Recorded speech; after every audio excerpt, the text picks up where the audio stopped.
Good morning students. 10वीं वाले बच्चे, सिद्धि हिंदी विद्यालय के इस ऑनलाइन क्लासेस में आपका हार्दिक स्वागत है। अब बच्चों यहाँ पे हमारा काव्य में 7वां लेसन जो चल रहा है, ठीक है, छाया मत चूना, ये काव्य का शीर्षक है। जो जीवन के हिस्सों को लेकर ये काव्य लिखा गया है और ये काव्य के जो रचनाकार अर्थात जो कवि हैं वो गिरजा कुमार माथुर हैं। और यहाँ पे ये जो काव्य लिखने वाले कवि का परिचय हमने आगे वाले वीडियो में देखा। उसके साथ साथ अब यहाँ पे थोड़ा सा और परिचय, जैसे कि मैंने आपको आगे बताया ना कि उनके लिखने की जो शैली है वो भी संगीतात्मक है। उनके काव्य में छंदों का वो प्रयोग करके बहुत ही सुंदर काव्य का निर्माण करते थे। इतना ही नहीं, वो थोड़े खुशमिजाज स्वभाव के थे। मौलिकता उनके काव्य में स्पष्ट रूप से निखर कर सामने आती है। छोटे छोटे ध्वनियों और बोलचाल के शब्दों का प्रयोग करके वह अपने काव्य को और भी ज़्यादा सुंदर बनाते थे, एक संगीतात्मक वो लय देते थे। इतना ही नहीं, क्लासिक मिजाज की कविताओं में लंबे और गंभीर ध्वनि वाले शब्दों को वो तरजीह देते थे। तो मतलब यहाँ पे बहुत ही मतलब अलग प्रकार की नई कविता, जैसे कि वो नई कविता का शुरुआत उन्होंने की थी। तो नई कविता की शुरुआत करने से पहले मतलब उसमें उन्होंने जो ध्वनियाँ, जो शब्दों का चयन किया था वो भी बहुत ही सुंदर प्रकार से थे। अब यहाँ पे थोड़ा सा हम पढ़ते हैं कि छाया मत छूना कविता के माध्यम से कवि कहना चाहते हैं कि जीवन में सुख और दुख दोनों की उपस्थिति है। विगत के सुख को याद, वर्तमान के दुख को और गहरा करना तर्कसंगत नहीं है। कवि के शब्दों में इससे दुख दूना होता है। दूना होना यानी दुगना होना, दूना होना यानी दुगना होना। विगत की सुखद काल्पनिकता से चिपके रहकर वर्तमान से पलायन की अपेक्षा कठिन यथार्थ से रूबरू होना ही जीवन की प्राथमिकता होनी चाहिए। तो यहाँ पे ये जो मैंने पंक्तियाँ पढ़ी आपकी किताब में है बच्चों, पन्ना पलटाइएगा। तो उसमें यहाँ पे क्या है कि जिस प्रकार से कवि ने कहा, ये छाया मत छूना जो काव्य है, ये छाया मत छूना काव्य किसके ऊपर लिखा है? मनुष्य के जीवन में जो सुख और दुख आता रहता है, ये सुख और दुख के ऊपर उन्होंने लिखा है। उनका ये कहना है कि हम बार बार क्या करते हैं कभी कभी कि जो दुख की स्थिति है उस दुख की स्थिति को बार बार याद करते हैं, और वर्तमान की स्थिति जो सुखमय होती है उसको, उस पल को भी हम खुशी के साथ मनाना छोड़ देते हैं।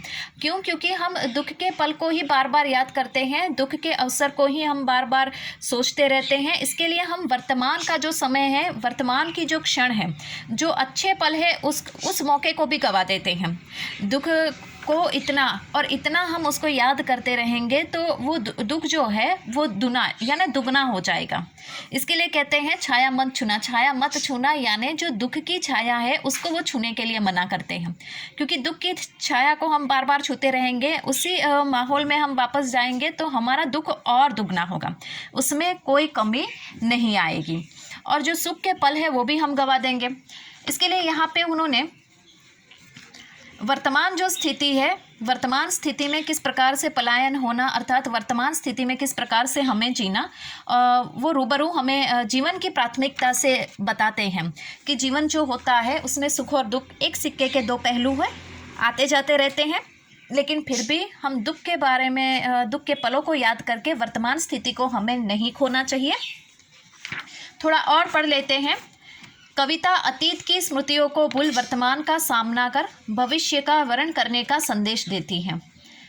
वह यह बताते हैं कि जीवन के सत्य को छोड़कर उसकी छायाओं से भ्रमित रहना जीवन की कठोर वास्तविकता से दूर रहना है। कविता में रोमानी भावबोध की अभिव्यक्ति देखी जा सकती है। यहाँ पे उन्होंने बहुत अच्छी बातें बताई। ये काव्य का सारांश ही मैं आपसे बता रही हूँ कि आगे भी मैंने जैसे सुख दुख की बातें मैंने आपको बताई, तो कविता में कवि ने क्या कहा है अतीत के बारे में, कि अतीत की जो बीता हुआ हमारा कल है उसकी जो स्मृतियाँ यानी जो यादें हैं वो भूलकर हमें वर्तमान स्थिति का सामना करना चाहिए, अर्थात वर्तमान में जीना चाहिए। और आने वाला जो भविष्य है वो किसी को पता नहीं है कैसा है, लेकिन आने वाला जो भविष्य हमारा उज्जवल बनाने के लिए हमें वर्तमान स्थिति को अपनाना पड़ेगा। और जो उन्होंने बहुत अच्छे संदेश यहाँ पे दिया है कि जीवन जो होता है, हम क्या करते हैं, सत्य को छोड़कर उसकी छाया से भ्रमित रहना, जीवन की कठोर वास्तविकता से दूर रहते हैं।